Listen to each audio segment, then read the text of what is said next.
I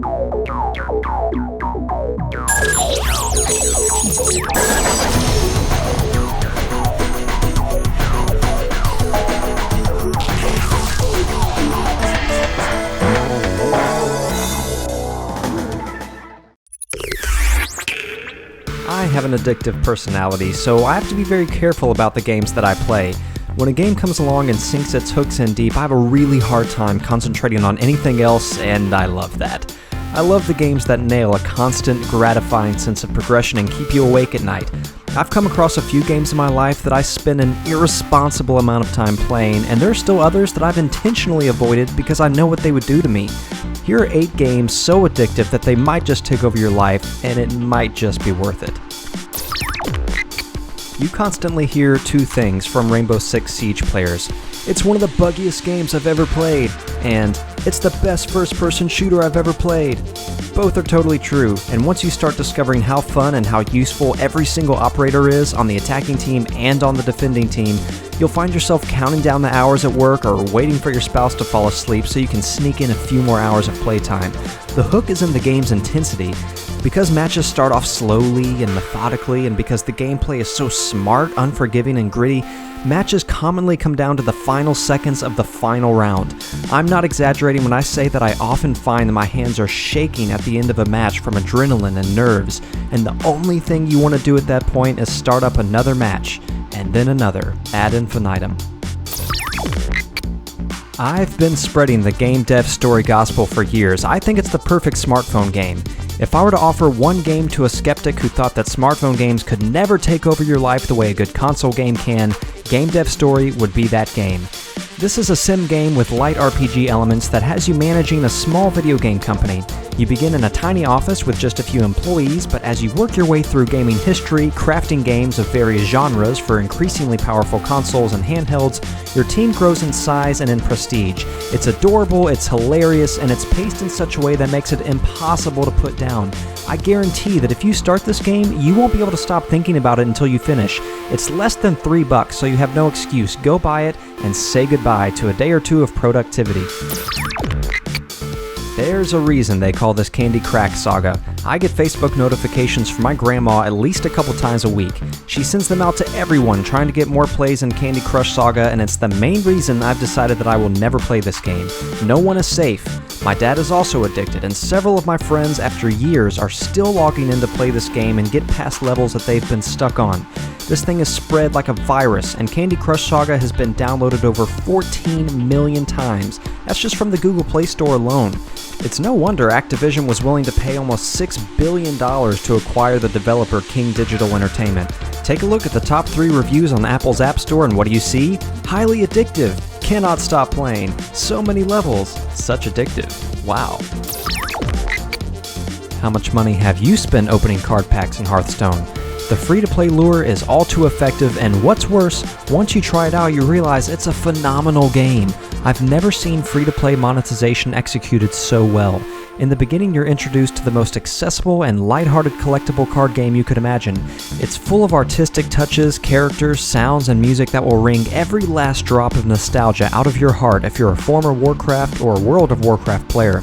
You earn your first several card packs for free and discover how magically satisfying it is to watch them explode with new cards. Clicking one by one, there's always the chance that the next card will be that epic or legendary you've been waiting so long for. It's very telling that live streams of players opening packs are often way more popular than streams of the actual game. Blizzard keeps releasing new expansions, and we can't stop opening packs. Minecraft may very well go down in history as the most popular and most addictive game of all time. I was in the food service industry for 6 years, and it was amazing in that time how many tablets and phones I saw at my tables with kids playing Minecraft. The game is universally popular though. As long as there's a YouTube, there will be marathon Minecraft streams. Whether you're adventuring or just freely building, Minecraft offers a unique outlet for your creativity. Anything you can imagine, you can build if you're patient enough. Want to recreate Final Fantasy VII's Midgar? You can do that. Want to build a functioning Game Boy and play games on it? You can do that too. The possibilities are endless, and so is the amount of time you could potentially sink into this game. You know you've got it bad when things like eating and going to the bathroom take a nosedive to the bottom of your priorities list. After all, you've got guildmates that are counting on you for heals in a raid in a couple of hours, and you're just a few Alterac Valley matches away from getting the marks you need for that sweet new PvP Lance. Lance in hand and raid behind you, there are now several more things to do. You farm some rare mats that will earn you a hefty sum at the auction house. You need another group to run the same raid for a helmet that you need to complete your Paladin's healing set, and you have 2 alts waiting on the back burner just begging to be leveled up. I had to quit World of Warcraft for good because in many ways it's the perfect MMORPG. There's always more to do, there's always somebody to do it with, and it's always a lot of fun. Stay away if you have a life and family that you care about. Rockstar won't stop making Grand Theft Auto 5 better. GTA 5 is incredible on its own, and we could spend countless hours playing around and wreaking havoc in Los Santos, but it's GTA Online that keeps us coming back on a regular basis. New cars, weapons, adversary modes, and game modes continue to shake things up and evolve the metagame. The Grand Theft Auto 5 experience isn't the same as it was a couple of months ago, it's better. It's been getting better constantly since its record-breaking launch, and it will continue to get better until Rockstar announces Grand Theft Auto 6. If you want to see addiction quantified, just look up some of the Steam reviews and see how many hours normal gamers are pouring into this. It is a black hole for social lives. One more match. That is the collective mantra uttered by all Overwatch players late into the night as the hours slip away. I'm convinced that Blizzard has a team of full-time wizards on its payroll. How is it that one company is able to produce one life-consuming game after another without missing? Overwatch is like a constant feedback loop of player investment. The longer you play, the more you want to keep playing.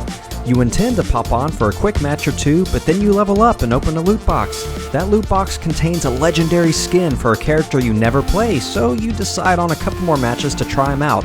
Suddenly, you have a new favorite character. 2 matches turn into 6, and now your buddy is online playing, which is great because you can reap the 20% experience bonus you get from being in a group. Now you guys are on a hot streak and it's time for some ranked matches. This is the loop, and the loop will consume you. That's all, everybody. Assuming we haven't triggered some past addiction and driven you into the arms of your favorite game, I thank you for sticking around and watching. If you had fun, then please do like the video and subscribe to our channel for more great content. Come see us at cheatcc.com for all the latest news, reviews, guides, and exploits, and you can also follow us on Facebook and Twitter. I'm Matthew Hayes, and I'll see you real soon.